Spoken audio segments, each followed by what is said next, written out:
Everything starts with the customer, not with the product. How much do they want to solve this problem and how much are they willing to pay? This is Romàn. He cloned the Shopify app, grew it to $500,000 a year, and sold it for 7 figures only 2 years later. Then he did it again. When we saw Coco AI, we looked at all the things that made us successful building this tool and selling it. And we saw that the high intent lead was something. So we built a tool around that. But this time with a new strategy. He decided to sell first and build later. And it worked. He made $7,000 before writing a single line of code. Only then he built and grew GojiBerry from $0 to $50,000 a month in only 6 months. So you're probably thinking this guy is a genius developer, but he is not. He is a mechanical engineer turned SaaS founder. So in this episode you will learn how to validate ideas before building, how to clone profitable apps and launch it in 2 weeks, the cold outreach playbook that gets 70% close rate on demos, and finally his exact 90-day plan if he had to start over. So Romàn, you failed trying to copy-paste a product, text to buy, in a new market in Europe. At that time it was 2023, and you said that you were new to SaaS. So what I want to know is what did you do before building that first product? Sure. So thank you for having me. So I'm a mechanical engineer. So I graduated, I think, 2016 or 17. Then I got bored very fast. I tried freelancing. I tried doing affiliation a lot. I got some great success with a partner. We made quite a bit of money during COVID. Then I launched a mobile game with friends that we sold. And after that, I thought to myself, okay, I'm jumping from business to business. Now I need something to settle. I need to compound my knowledge. So I saw that a few people were doing SaaS. Yeah, they were doing great. And also they were in SaaS since 2014, 2015. So they compounded over time and they had huge SaaS making a lot of money with employees, tractions, and so on. And so I said to myself, okay, now it's time to settle to something a bit more serious. So that's how I got into SaaS. I contacted a dev, I made a team, and we just launched whatever we could launch. And that first product failed. Can you explain why? I think you have the reason what. Yeah, because I think everyone does the same. They don't try to understand what the customer wants. They create a product and then they try to sell it to the customer they think needs this product. So we did exactly this. Instead of talking to people, we looked at a project that seemed successful. We tried to copy it. So for the record, it was called One Text. It was an American company that just got into YC. And at that time, I thought that YC meant success. Now, I know that 98% of companies that go into YC fail, but at the time, I didn't know. So I saw this company, 2 guys really successful, they looked successful. And so I said, okay, let's do this. Because we spent a lot of time looking at every project going into YC to understand what we could do fast. So we took this company that was SMS, so text to buy via SMS. And so we thought how to bring it to France, how to bring it to Europe. Buying by SMS was not really a thing in Europe. So we switched it to WhatsApp. We spent months rebuilding everything with text to buy on WhatsApp. And when we launched, we had 1 or 2 pilots for like we had 1 or 2 customers trying our product. They stopped really fast because they were not ready to ask for people to pay by text. And also UE customers were not ready to pay by text, just by saying yes. So the product failed and we spent 6 months for nothing, just because we did not talk to customers. And if we had talked to customers in 1 week, we would have known that we should not launch that. And at that time, I think you learned from your mistake. You said, let's find companies already selling WhatsApp, tools in Europe, making real money, and just copy them. And you found a few Shopify apps making 2 to 3 million.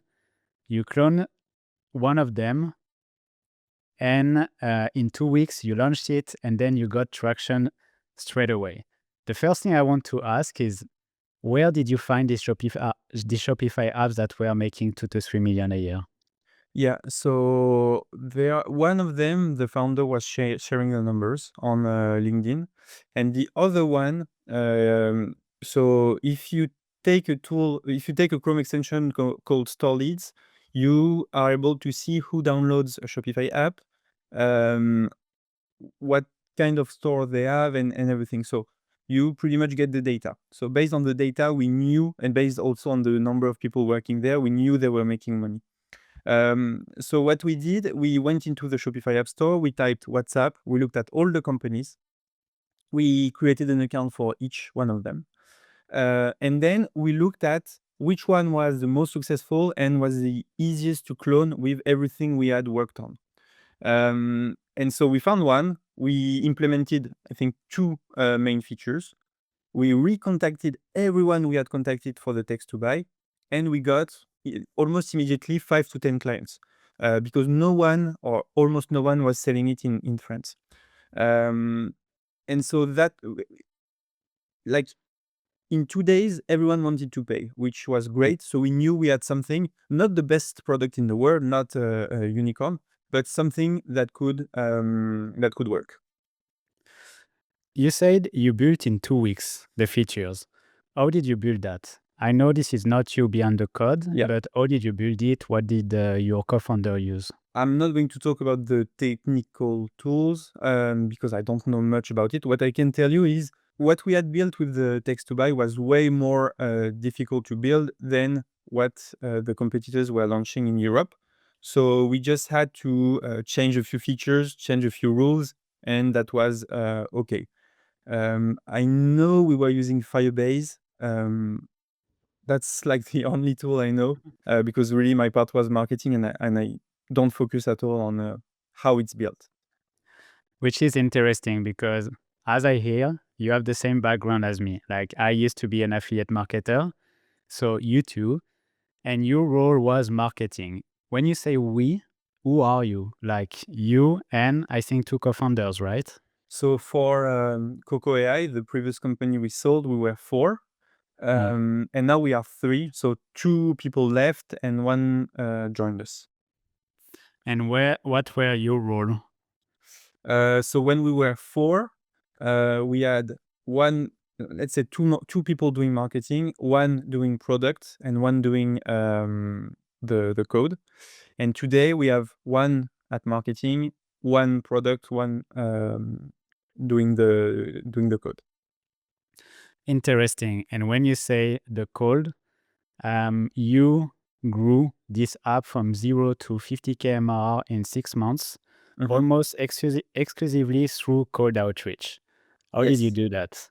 So we targeted almost only the French market, which is really a small market.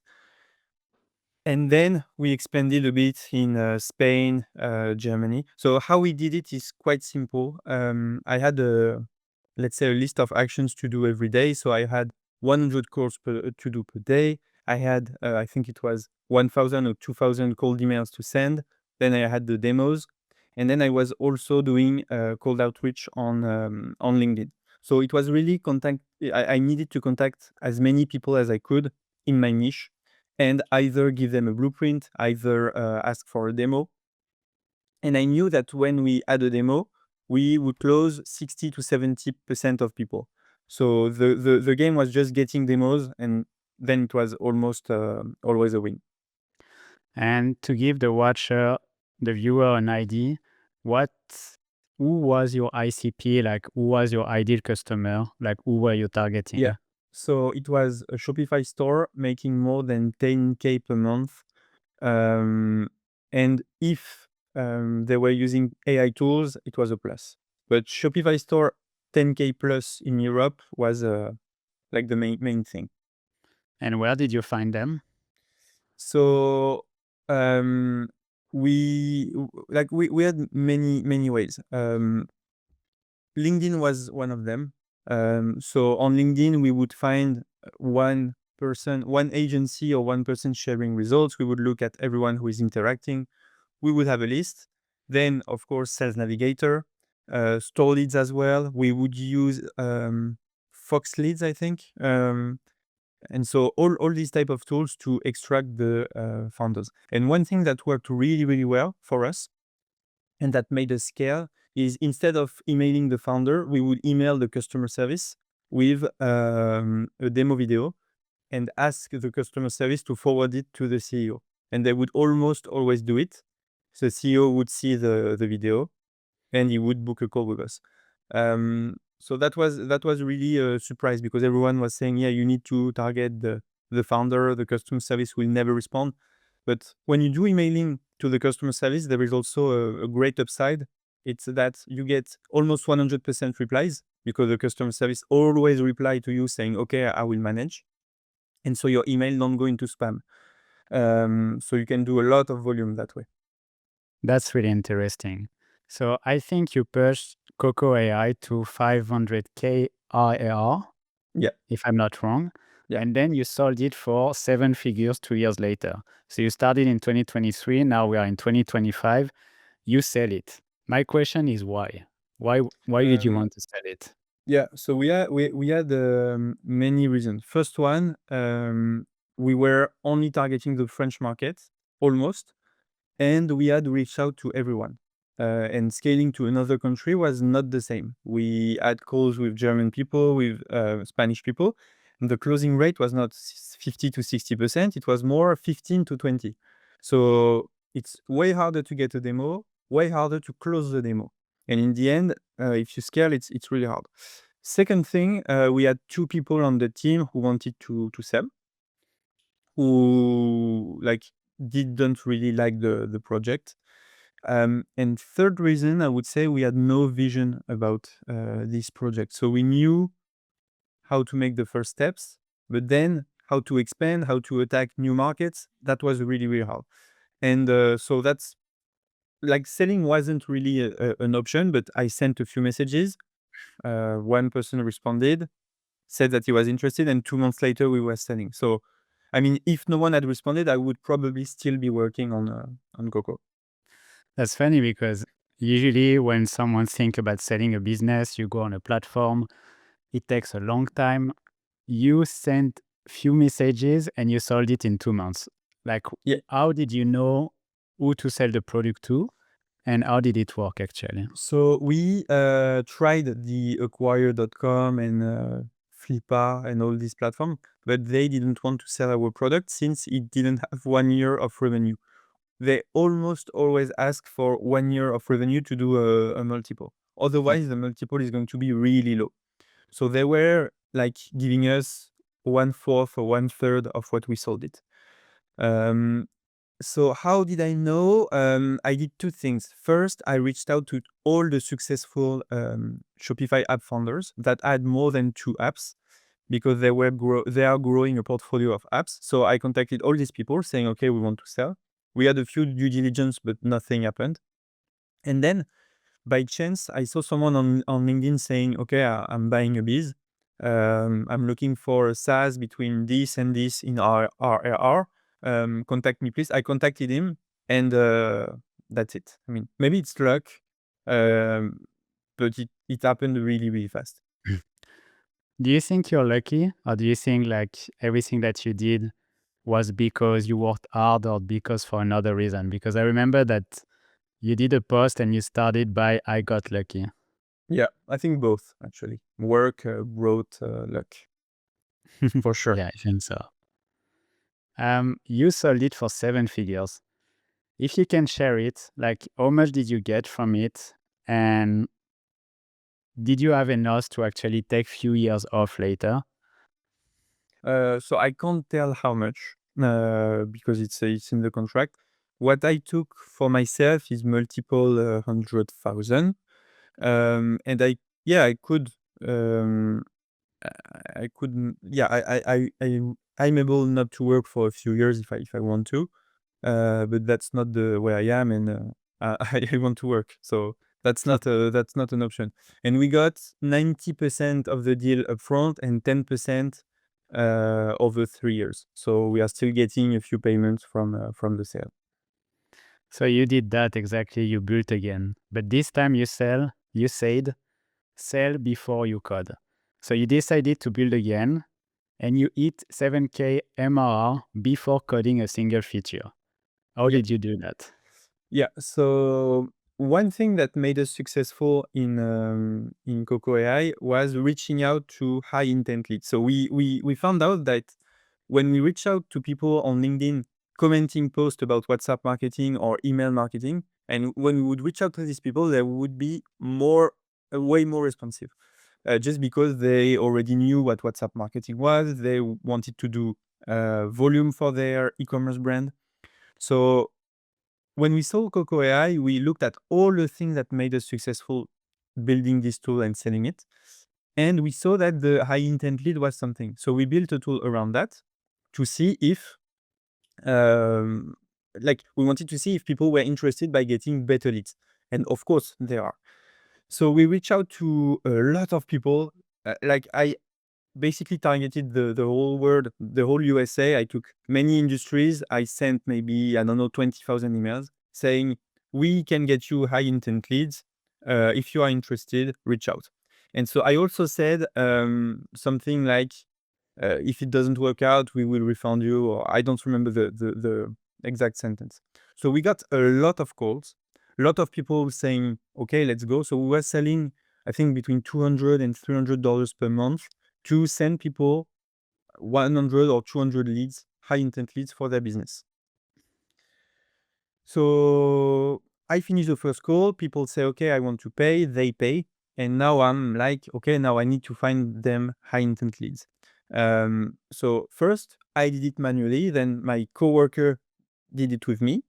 And then we hired people on Fiverr with exact blueprint on how to find high intent leads. So basically, if someone had a dental clinic and was looking for nurse, we would type on LinkedIn dental clinic nurse. We would look at all the people interacting, and then we would extract the right ones and reach them with email and phone number and send them the lead list. So people were really, really happy about that because, well, the quality of the leads was great. So that's how we sold before building. And at one point we had like too many customers, and it was not manageable. So we stopped almost everything. MRR fell to zero, and then we built the platform and did this the automated way. So yeah, and that was a great lesson because having money before you code is a great sign. It means that really you are into something. Yeah, 100%. And I think it's a pattern now that I see a lot of B2B founders starting by just selling the service before actually building the Of product, course. which is really smart. You started, now you're 3 co-founder. Did you just started the service at 2 co-founder, then brought dev to build the product? No, we were already 3. So also when GojiBerry, we had 2 first versions before doing this one. First version, we were doing AI UGC. So we kept the name GojiBerry across the project. So GojiBerry V1, we were doing AI UGCs. We did 2 weeks. I think we went up to $500 of MRR, but we had no interest in the product and we didn't know how to make it evolve. So we shut it down. GojiBerry V2, we did a note taker, a bit like Firefly's AI. We took, I think, 2 weeks to build an MVP. Then we tried selling it and it was awful. It was really, really hard to sell. So when we launched GojiBerry V3, our developer already made 2 MVPs. So we said, okay, don't do anything. We'll tell you when we can start. So the first month, we were selling the product and the developer was just waiting for us. How long did it take from the exit that you did with Coco AI to building this product and getting your first customer? So you mean for the version 1 of GojiBerry? For the V3 of Oh, GojiBerry. okay. V3, so we sold in February and we launched in September. So 6 months, around 6 months, yeah. What did you learn in these 6 months? I learned that the project I sold was a great project. So when I see the metrics today of Coco AI, I think to myself, okay, what I saw was really a great project, and it's not easy to make a great project. It's not easy to have a product where the churn is really low, where you have great traction, customers are happy. So most of the founders I know that want to sell, they don't realize how hard it is to redo it again. It takes like a lot of energy. Mm. So right now, it takes way less energy for me to run GojiBerry AI than at the beginning when you need to try, you need to find an offer, you need to find the first client, you don't know if you are doing something good. So yeah, launching a project is painful, and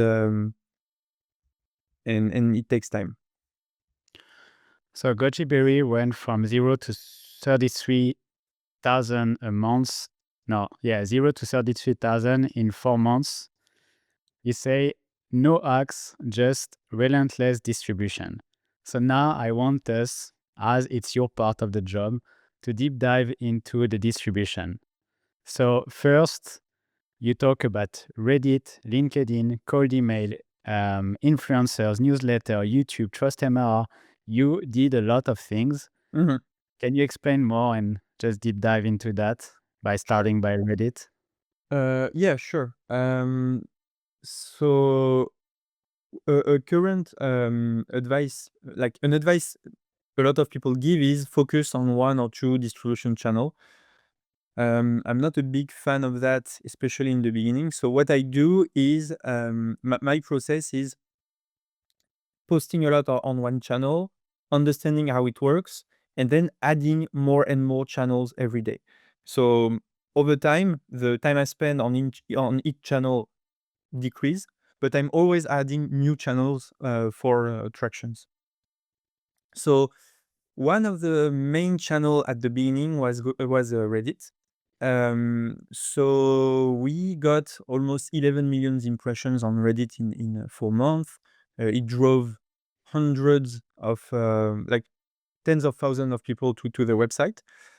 And what's really interesting is it's free, so you don't need marketing budget. You just need ChatGPT, you need your brain, and you need to tell stories.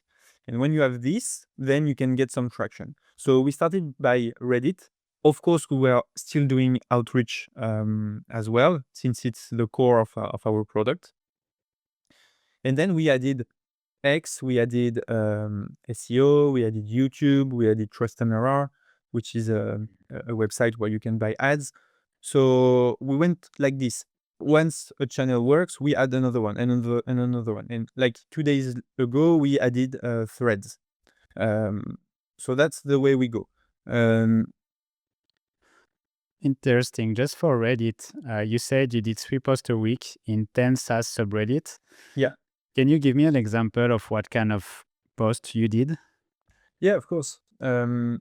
So what we do in Reddit is um, always tell stories, always back the story with proof, and always include a link. So, for example, we tried to get into Y Combinator, and we got rejected after the interview.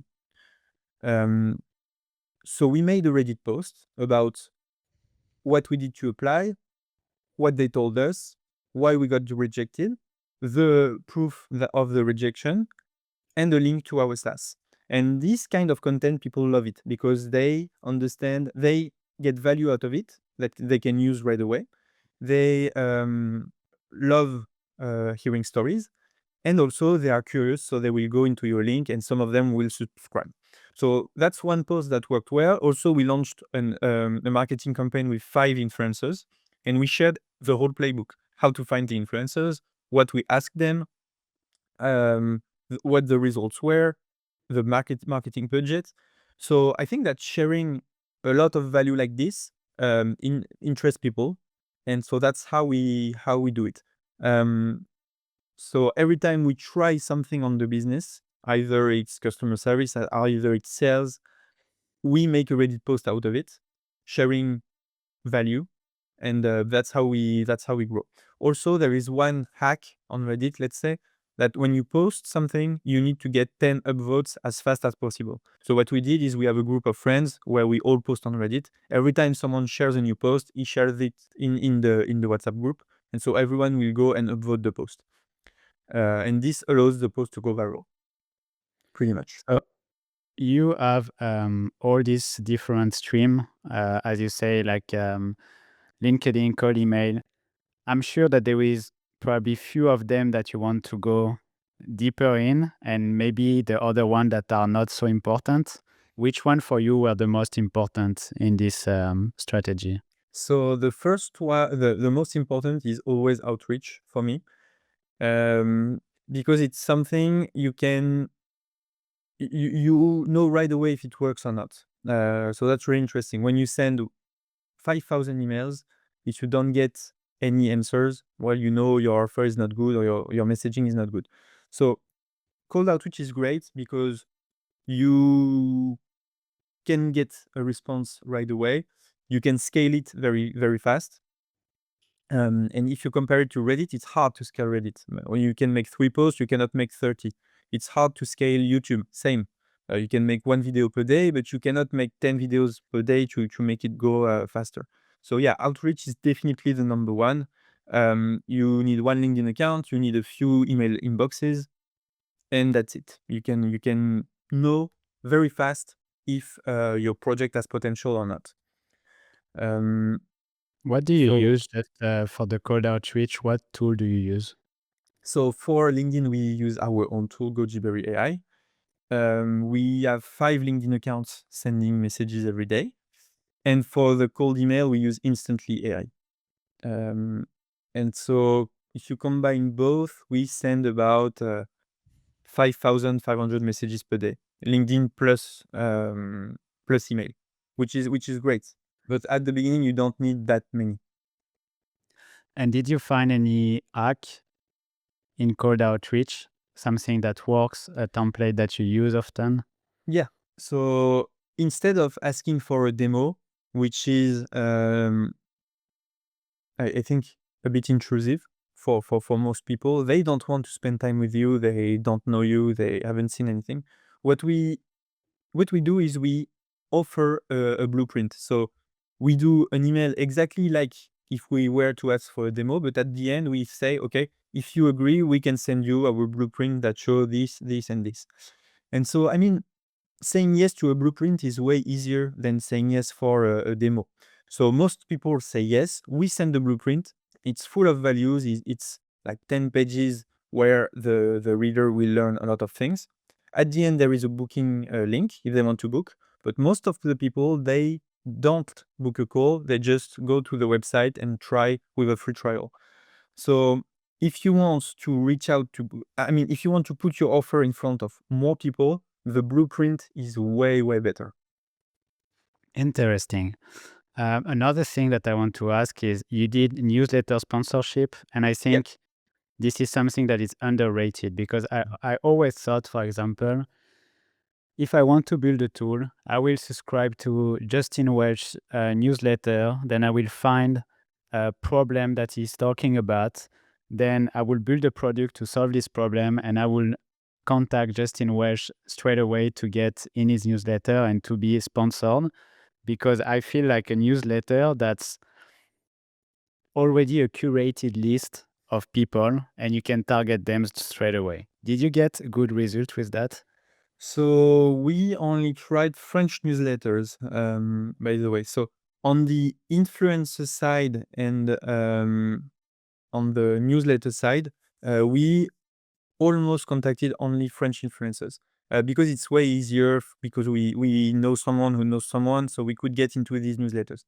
The results are okay. So I mean, we are profitable over 2 or 3 months, but we will do it again because it brings value. But that's not. That's not incredible. It, the hardest thing is you know what's tracked. You don't know how many people saw it and will buy it later. So it's really hard to know exactly how profitable you are. What we know is in 3 months we will get the money back that we spent. But if I compare it to other channels, Like, for example, influencers are way more profitable than newsletters for us. And influencers is LinkedIn influencers. Yes. How do you find them? So mostly by typing keywords, or looking at what who is sponsored by our competitors, and we reach out. And what's really amazing about LinkedIn influencers is they give a lot more value than the price you pay, because one or two people buying your product can pay back what you spent. So LinkedIn influencers, they don't have a lot of deals.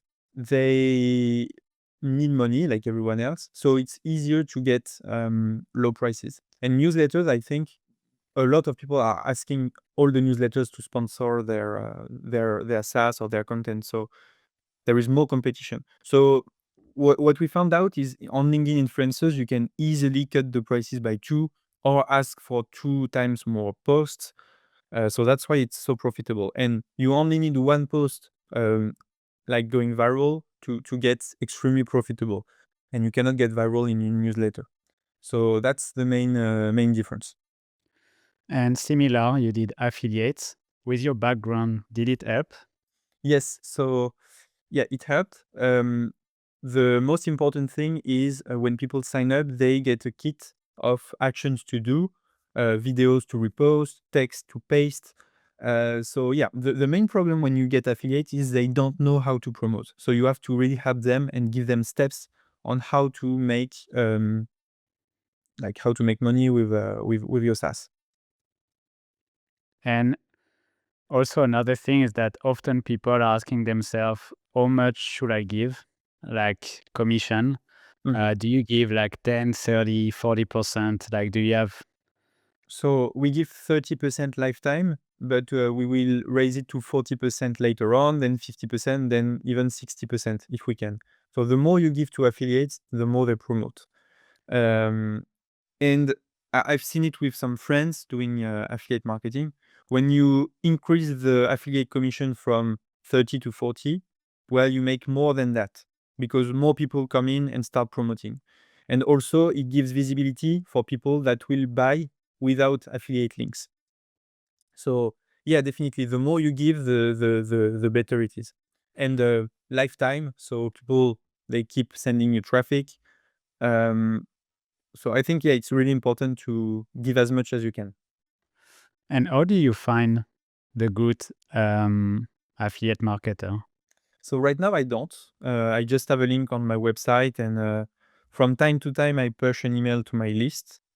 Um, I'm trying to advertise the affiliate program on X. But right now, I mean, there is not much that is done on the affiliate part. We get about 10 to 15% of our revenue from affiliates, but I'm sure we can do way better. But it's not really my focus right now. I mean, it's here. It will increase. I need to do things, but yeah, there are many things to do before. So what is your focus now? So the focus is always increasing cold outreach, getting more traction on X, getting more visibility on inbound LinkedIn.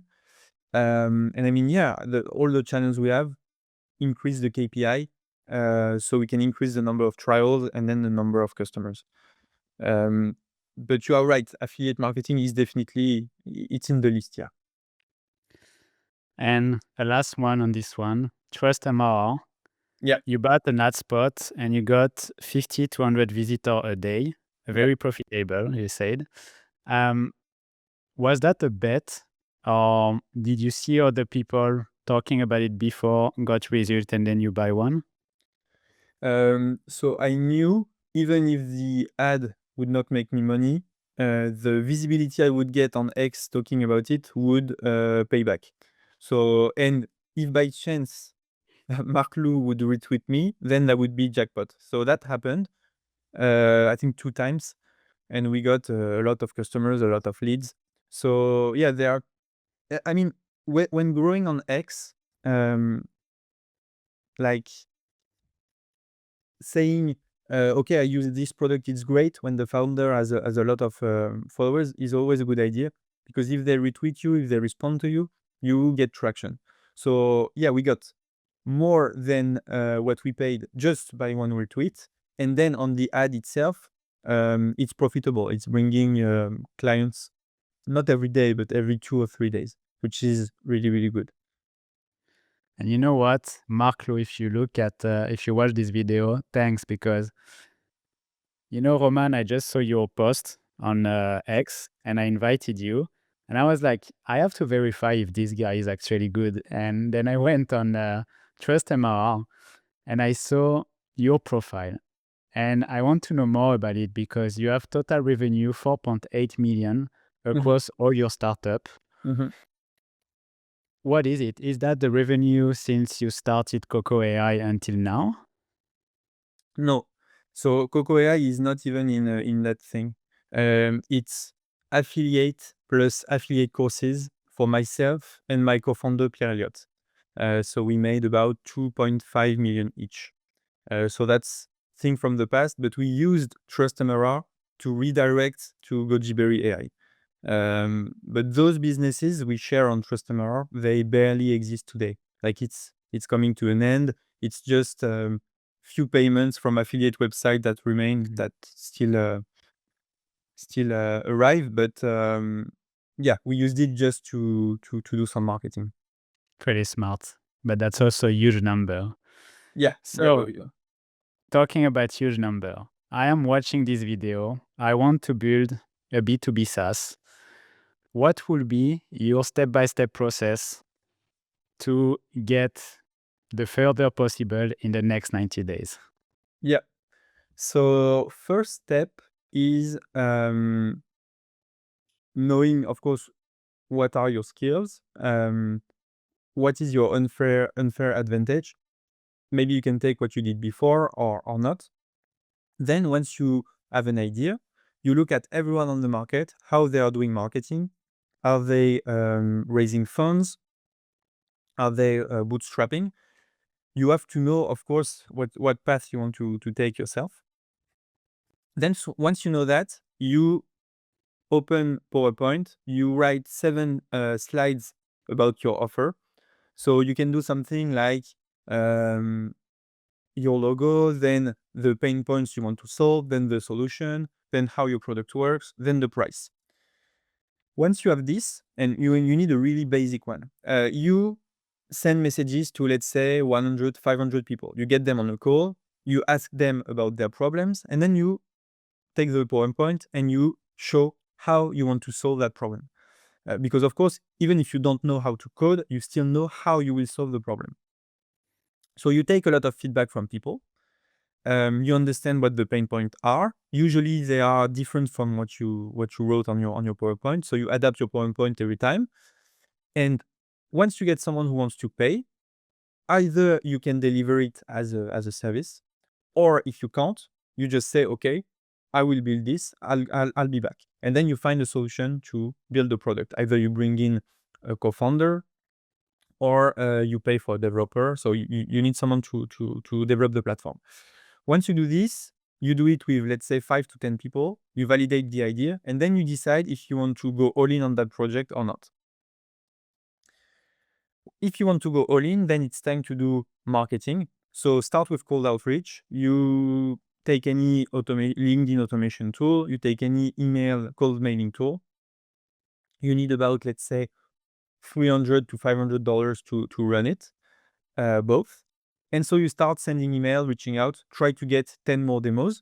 Once you see that cold outreach works and you can put it almost on autopilot, you will start doing inbound. So you post on LinkedIn, you post on X, you post on Reddit. On Reddit, you make a post about how you are trying to solve this problem and ask people for review, for feedback. And so that's how I would start, actually. And then try to grow every platform with what you do. So, of course, it really depends which target, like which audience you are looking for. For me, it's easier. I'm targeting people who want to do sales. If you are targeting dental clinics, well, of course, you will not share content on LinkedIn, or not the same way, I guess. So you always have to take that into account. And then I would just go like this. First month focusing on outreach, second month building outreach plus inbound, and third month adding some source of traffic, maybe some paid ones, maybe some influencers. It really depends how much money you made, if you had money before, because it's quite easier for me to talk about this because I just exited a project, so I didn't have any problems paying influencers, paying upfront marketing. When you have zero and you start, it's way harder, but you can still make it. Amazing. So I want to go back at the beginning. What is for you the best way to find a good idea? That's a great question. So usually what works best is a problem you solve for yourself or for others, that you can make into a SaaS, or talk to people, a certain category of people, and try to find something that would make their life easier. But everything starts with the customer, not with the product. That's the main thing. So yeah, making a great product and finding a great idea is listening to the right people. And are they how much do they want to solve this problem, and how much are they willing to pay?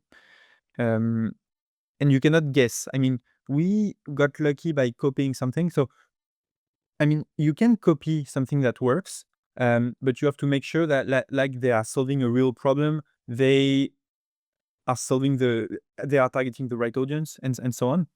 But taking a bet on copying another company without knowing what their unfair advantage is, maybe they are lying on the numbers. So it's really hard. So you really need to know which problem you are solving. Are people willing to pay for it? Then you look at who is solving this problem. How can you do better? Which distribution channel they use, and try to copy what you can copy. Perfect. And another question from this is, you said you do code outreach until you can delegate it or you can automate Yeah. it. How do you do that? So once you get a great response rate on LinkedIn and on email, your only job is to add more leads, and you can keep the same campaign until it dies, and then you relaunch another one. So for example, the campaigns I'm running on GojiBerry, they've been running for the past maybe 2 months, something like this, and I haven't changed the word. The only thing I need to do is find the leads, put them in the campaign. I do it once a week, and my only job with outreach today is responding to people, which doesn't take a lot of time. Interesting. Where is GojiBerry going? What is your goal for 2026? So actually, I don't have I don't really know. We want to grow, of course, as much as possible. Keep the team as lean as possible as well. We don't plan to hire soon.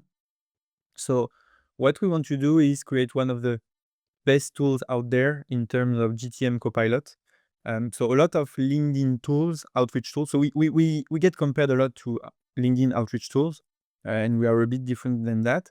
So what we want to do is either, so instead of being a tool that sends messages, a tool that tells you who to contact, when to contact them, and how to contact them. So think about, you are targeting salespeople. We will only take the best salespeople. We know they will respond to you. They have a pain point to get the most amount of responses. And we will also tell you when to send another message, how to send a message, and so on. So yeah, we are thinking in terms of AI Copilot instead of LinkedIn Outreach. So right now we have about 500 customers. And I mean, it's going really, really well. So when you did Coco AI, you sold it because you said you had no vision for the tool. And now when I ask you this question, I feel like you're really focused on the present, but not really the future. Do you think that's one of the key to actually get a successful product, to just focus on the present and be focused on your customer and what they want? So we have both. We know that everything we do has to be aligned with the customer getting more demos, more replies when doing outreach. And so everything we build is focused on that. So you are right. We are focused on the present, but also on the long-term vision. We want to add more marketing channels. We want to add more AI features. So when I was running Coco AI, I couldn't tell what I wanted to do 2 features from what we were doing. On GojiBerry, it's way different because I've been doing outreach for the past 5 years. I know exactly what I want, how I want to do it, and I'm the core user of my product. I'm a customer of my own product. So yeah, I guess that's why it works as well. We exactly know how to develop what we want to develop. Another question, mistakes. What are the biggest mistake that you wish you have avoided? For Coco AI, for example, or for Everything since 2023. okay. So yeah, GojiBerry, of course, building something customers didn't want. Sorry, Coco AI, building something customers didn't want. For GojiBerry, maybe we went too fast on some marketing operations. We paid influencers that were fake influencers, so we lost a bit of money there. But I mean, it's cost of doing business. It always happens. So right now on GojiBerry, I won't say we made any mistakes, so I'm quite happy with that. But on Coco AI, sure, we made tons of mistakes, mostly with the product. Okay. And what is the thing that moved the needle? Like the 20% that do 80% of the job? Yeah, so it's definitely doing more of what works. So when you see that when sending 10 messages, you get 1 demo, then send 100, send 1,000, and do as much as you can. People, I think, underestimate the energy you need to build a successful SaaS. It's getting harder and harder. You have people that are highly motivated from all around the world, so you are competing against a lot of people. Some of them have capital, some of them have marketing skills you don't have. So you really need to be active and work a lot. I mean, Well, Roman, thank you for thank you so much. your time. That was amazing. And I'm sure this one will help a lot of people, mainly B2B founder. Great. Thank you so much.